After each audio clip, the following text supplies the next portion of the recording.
आज कृष्ण जी के नाम पे करोड़ों की कथाएं होती हैं, अरबों की कथाएं होती हैं, और दिल्ली में एक वकील खड़ा होकर कह देता है कि इतने ज़्यादा योगी जी काम कर रहे हैं और महिलाओं के लिए रोमियो स्क्वाड बनाया, उसने तो एक महिला को छेड़ा था। श्री कृष्ण तो अनेक महिलाओं के साथ रहे, उनके साथ उनके नाम से क्यों नहीं बनाया? कहा था, याद है आपको वो टिप्पणी? उन्होंने कहा उनके नाम से क्यों नहीं बनाया? पूरी दुनिया में एक आवाज नहीं निकली। करोड़ों भागवत कथा करने वाले हैं, अगर एक बार आह्वान करते कि श्री कृष्ण का अपमान करने वाला जब तक पृथ्वी पर है हम कोई कथा नहीं करेंगे, पहले श्री कृष्ण के अपमान का बदला लो। किसी की जबान से आवाज नहीं निकली, सब चुप रहे, क्योंकि निर्भीकता नहीं है, सत्य बोलने का साहस नहीं कर पाते। श्री कृष्ण को मानने वाले हम लोग कितना सत्य बोलते हैं, अपनी आत्मा को जरा टटोले। निर्भीक कौन बोलेगा? तो चौथा स्वर है निर्लोभता। जो लोभी नहीं होगा, जो लालची नहीं होगा, जिसको नहीं होगा कि 31 लाख कथा के नहीं दिए तो गुरुजी कथा छोड़ के चले गए। चल रहा है ना अभी सोशल मीडिया पे, आप समझ रहे होंगे। 31 लाख रुपए अगर नहीं कथा के मिले तो उन्होंने कथा नहीं की। अब आप मेरी एक बात पे विचार करो। एक तरफ वो लोग हैं झिंगुर बाबा जैसे लोग, जिनका यूपी सरकार के, यूपी गवर्नमेंट के अधिकारियों ने, प्रशासन ने खुलासा किया कि इनके 40 अकाउंट्स चलते हैं। कितने अकाउंट जी? 40। ये मेरा डेटा नहीं है, ये हिंदूवादियों का डेटा नहीं है, ये आर्य समाजी नहीं कह रहे, ये यूपी गवर्नमेंट में जो प्रशासनिक अधिकारी हैं वो कह रहे हैं 40 अकाउंट्स हैं, और उन 40 अकाउंट्स में 100 करोड़ की राशि आई है। 100 करोड़ की राशि, इससे भी ज्यादा की राशि किस लिए? धर्म परिवर्तन कराने के लिए। आपका मुकाबला, सनातन का मुकाबला कैसे लोगों से है? हमारे यहाँ तो करोड़ों अरबों की संपत्ति बनाने वाले लोग घर वापसी नहीं करा पा रहे। ये विचार करने की आवश्यकता है। जाने के रास्ते तो हैं।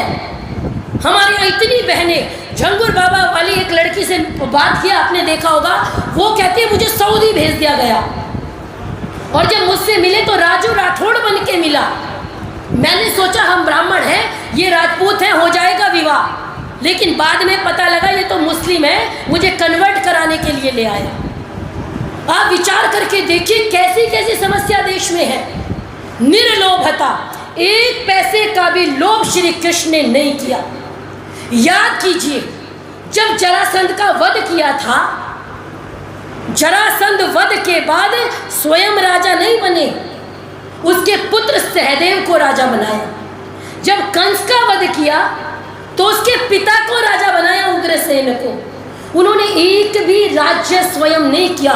इतनी दुनिया को जीतने वाले, सत्य सनातन वैदिक धर्म की स्थापना करने वाले व्यक्ति ने एक भी टुकड़ा अपने नाम पर नहीं लिया। यह है निर्लोभ, मानवता, ईश्वर भक्ति, निर्भीकता, निर्लोभी, और आगे है शालीनता और मैत्री भाव।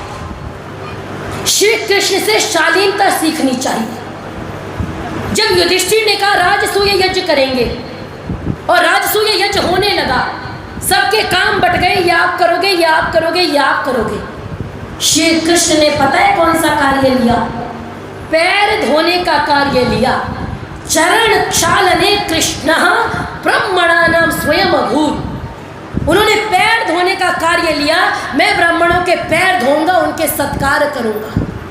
आज हमें जरा सा भी कुछ हो जाए इतना अभिमान आ जाता है। जो वो कुंती से मिलते थे, जब वो युधिष्ठिर से मिलते थे, तो भीष्म पितामह तो उनके चरण स्पर्श करते थे। योगी राज श्री कृष्णचंद्र जी महाराज, कितनी शालीनता है।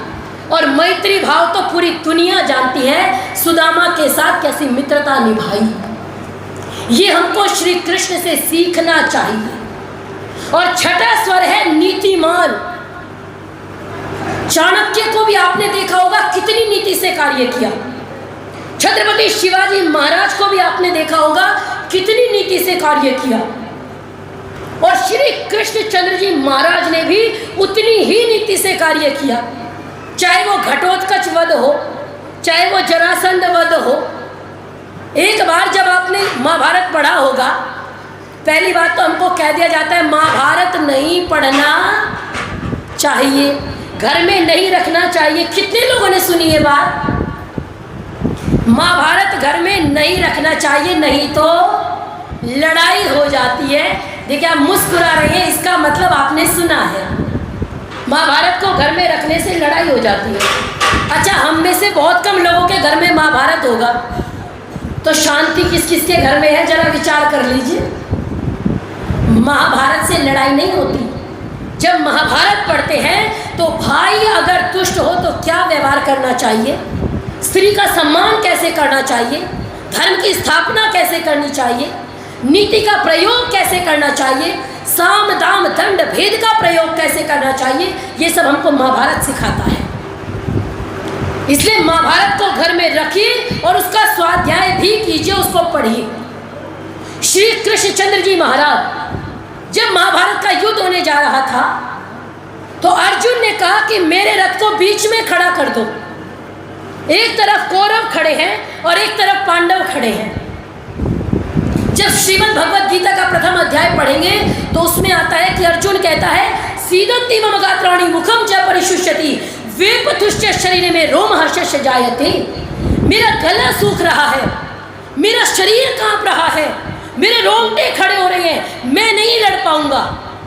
मेरे पिता लोग हैं, मेरे पितामह लोग हैं, भीष्म पितामह जैसे, मेरे गुरु आचार्य द्रोण जैसे लोग हैं, मैं इनको मारूंगा। मेरे पुत्र जैसे लोग हैं, मैं हथियार नहीं उठा पाऊंगा। वो कहता है गुरु नहत्वा ही महानुभावा यज्ञो भोक्तुम भैक्षमपि हलोके हत्वार्थ कामास्तु गुरु निहैव भुंजे या भोगा रुधिर प्रदिग्धान। वो कहता है अगर अपने गुरु लोगों को न मारकर मुझे भीख भी मांगनी पड़े तो भी मैं भीख मांग के खा लूंगा, लेकिन अपने लोगों पे हथियार नहीं उठाऊंगा। कौन कह रहा है जी? अर्जुन, जिसके ऊपर पूरा पांडव पक्ष का दारोदार है। वो कहता है मैं हथियार नहीं उठाऊंगा। आप सोच के देखो, महाभारत के युद्ध में खड़ा होके तब श्री कृष्ण कहते हैं क्लैप्यम मास्म गमा पार्थ नहीं तत्वैव पद्यते क्षुद्रम हृदय बल्यम त्यक्तोत्तिष्ठ परंतप। हे अर्जुन, तुझे अनार्योचित, अजुष्टम, अस्वर्ग्यम, ये तुझे कैसे बेहोशी छा गई? तू अनार्य जैसा, आर्य अनार्य शब्द का प्रयोग किया। आर्य का विलोम शब्द होता है अनार्य। अब विचार करो, महाभारत में आर्य है, अनार्य है, लेकिन आज किसी को कह दो हम तो आर्य समाजी हैं, तो क्या कहेंगे? आप तो भगवान को नहीं मानते, आप श्री कृष्ण को नहीं मानते। वो कहते हैं तुझे अनार्योचित बेहोशी कैसे छा गई? युद्ध के मैदान में खड़ा है और क्षत्रिय का परम कर्तव्य है कि युद्ध के मैदान में खड़ा हो जाए तो डट के मुकाबला करे, और तू लड़ने से पीछे हटता है। हतो वा प्राप्स्यसि स्वर्गम जित्वा वा भोक्ष्यसे महीम तस्मादुत्तिष्ठ कौन्तेय युद्धाय कृत निश्चय। अगर मारा गया तो स्वर्ग को प्राप्त करेगा और जीत गया तो पूरी पृथ्वी पे शासन करेगा। इसलिए हे कुंती के पुत्र, तू खड़े हो जा। क्यों खड़े हो जा? युद्धाय कृत निश्चय, युद्ध के लिए निश्चय करके खड़ा हो जा। और विचार करो, जो अर्जुन लड़ना नहीं चाहता था उस अर्जुन को योद्धा के रूप में तैयार करने का कार्य अगर किसी ने किया, उनका नाम है योगीराज श्री कृष्ण।